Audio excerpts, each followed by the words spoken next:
and his wife, Lot's wife, were escaping. And then she looked back. And so, rather than being able to stand here before you today and say 4 people escaped the destruction of Sodom and Gomorrah, now we learn through it. We learn through the Scriptures, out of however many people inhabited those cities, 3 people were saved.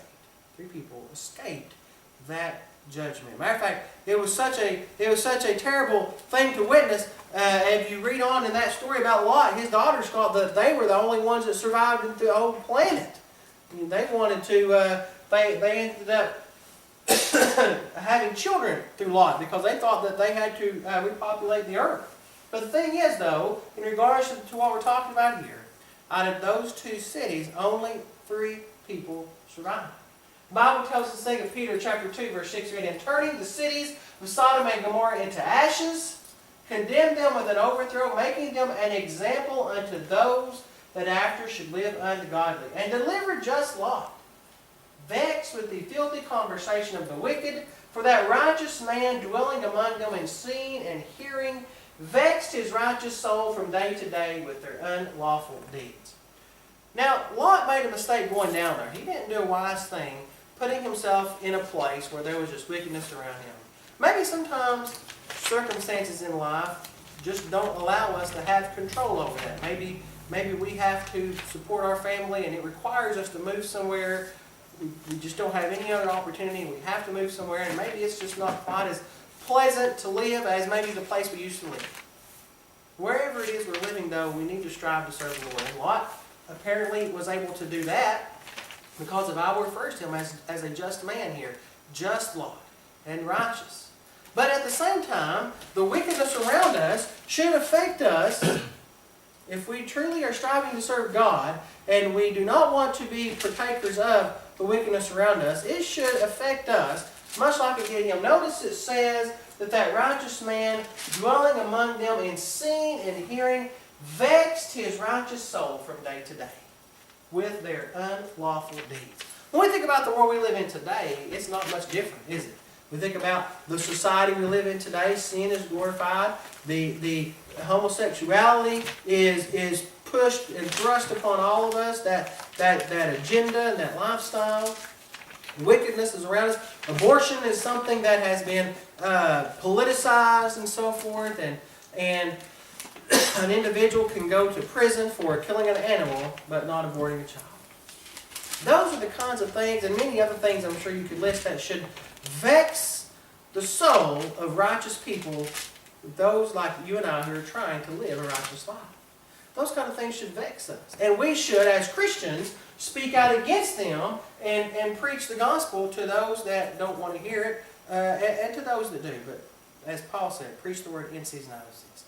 But it vexed his soul, and it should vex us. When we see the wickedness of the world around us, it should vex us. Not only so much so that it vexes us because we are not partakers of that, but it should also, we should show compassion towards those individuals because we should want them to be saved as well. Now, the Lord had compassion on the people of his day, even those that put him on the cross. He said, Father, forgive them. They don't know what they do. And so people need to be warned that there is a judgment day coming. So what can we learn from Lot? We learn, as I mentioned earlier, when we pitch our tents towards wickedness, we are placing ourselves in a dangerous situation. If it's within our control, we should try to minimize it as much as possible. If it's not within our control, we need to all the more try to stay focused on God and not allow the things around us to draw us away from God. Lot could just as easily found himself amongst the judgment of those in Sodom and Gomorrah. And the wickedness of man reaches its limits with God. You think about Noah, and you think about Lot, and you think about the two situations where wickedness of men, mankind, in Noah's situation it was the whole world, in Lot's situation it was 2 cities. The wickedness got to the point that God's patience reached the end of his patience, and judgment was cast upon them. Eventually, God's patience does run out, and judgment is cast upon individuals. And God, however, will always prepare a way of escape for his people, provide a way. 1 Corinthians chapter 10, verse 13, Paul tells us that God will not allow us to be tempted above that which we are able, but will with the temptation provide a way of escape. Noah, or rather Lot had a way of escape. He could have left those cities after he found out how they were. He could have not even went there to begin with. We would have learned from our mistakes, however. But the point is, God always provides. In Lot's situation, God provided a literal way of escape by sending those two angels there to get him out of there. That doesn't always happen.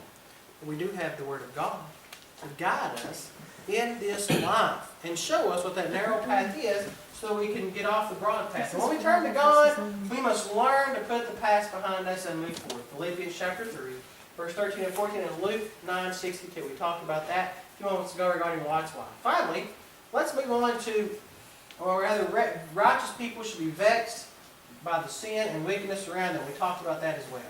Let's think about, my apologies. I preached this lesson before and I didn't realize that I had not fixed that. Point number 3 is Joshua and Caleb.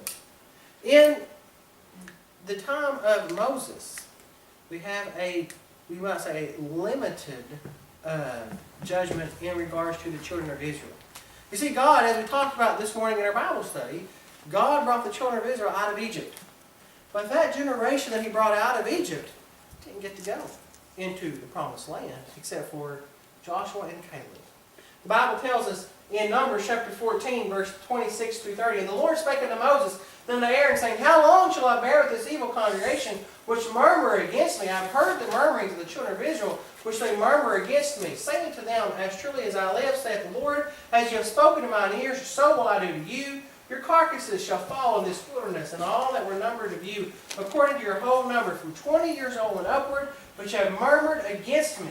Doubtless you shall not come into the land, concerning which I swear to make you dwell therein, save Caleb the son of Jephunneh and Joshua the son of Nun. And so out of that whole congregation of people, out of all that generation that came out, that came out of the land of Egypt, God said that if you're 20 years and older, you're not going to go there. They're basically going to die there in that wilderness. And of all those individuals, 2 people went in. So we've had an example of Noah and his family, 8 people. And then we got down to Lot, 3 people. And now here we are down to Joshua and Caleb, 2 people. Over and over, the Bible paints a picture, reminds us that when it comes to God's judgment and those that will be saved, only few will be saved. Again, the Bible tells us again in Numbers 26, verse 65, for the Lord had said to them, they shall surely die in the wilderness, and there was not left a man of them save Caleb, the son of Jephunneh, and Joshua, the son of Nun. In 1 Corinthians 10, verse 5 and 6, the Bible says, but with many of them God was not well pleased, for they were overthrown in the wilderness.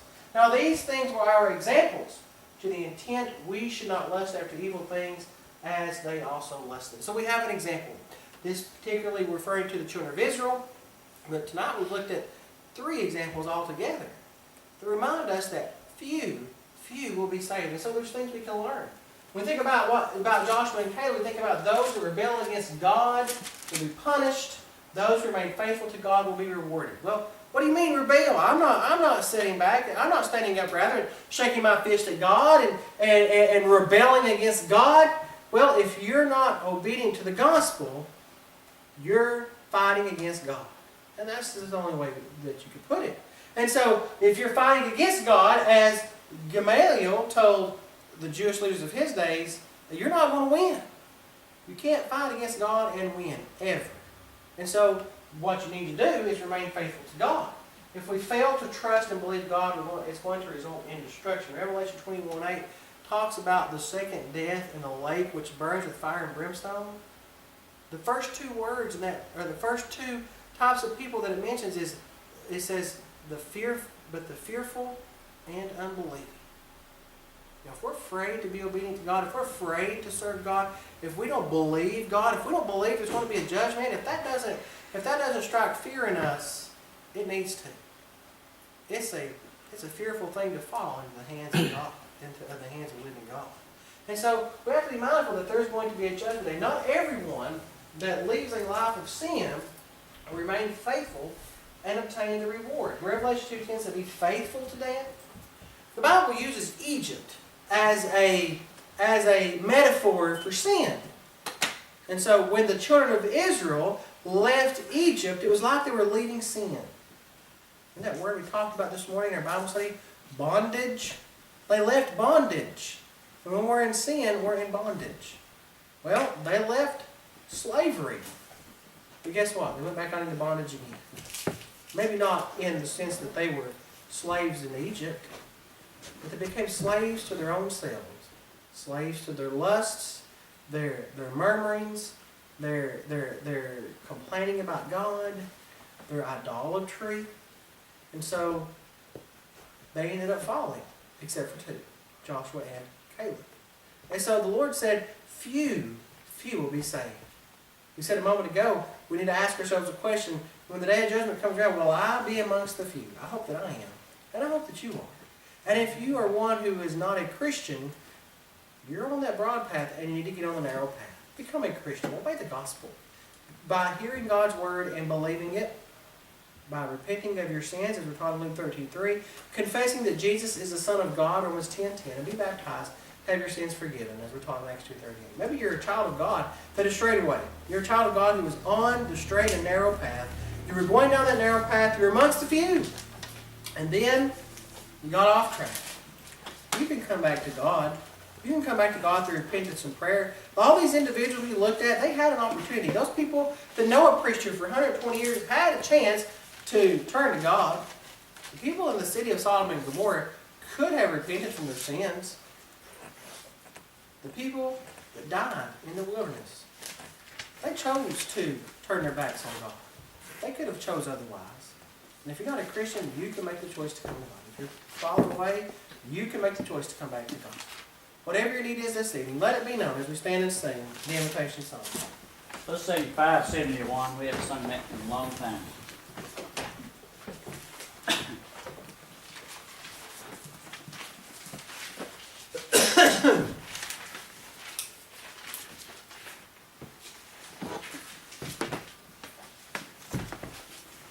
Sowing in the morning, sowing seeds of kindness, sowing in the noontide and the dewy, waiting for the harvest and the time for reaping. We shall come rejoicing, bringing in the sheaves, bringing in the sheaves, bringing in the sheaves. We shall come rejoicing, bringing in the sheaves, bringing in the sheaves, bringing in the sheaves. We shall come rejoicing, bringing in the sheaves. Sowing in the sunshine, sowing in the shadows, peering near the clouds, nor winter's chilling breeze. By and by the harvest and the labor ended, we shall come rejoicing, bringing in the sheaves, bringing in the sheaves, bringing in the sheaves. We shall come rejoicing, bringing in the sheaves, bringing in the sheaves, bringing in the sheaves. We shall come rejoicing, bringing in the sheaves. Going forth with reaping, sowing for the Master. Though the loss sustains, our spirit often grieves. When our weeping's over, He will bid us welcome. We shall come rejoicing, bringing in the sheaves, bringing in the sheaves, bringing in the sheaves. We shall come rejoicing, bringing in the sheaves, bringing in the sheaves, bringing in the sheaves. We shall come rejoicing, bringing in the sheaves.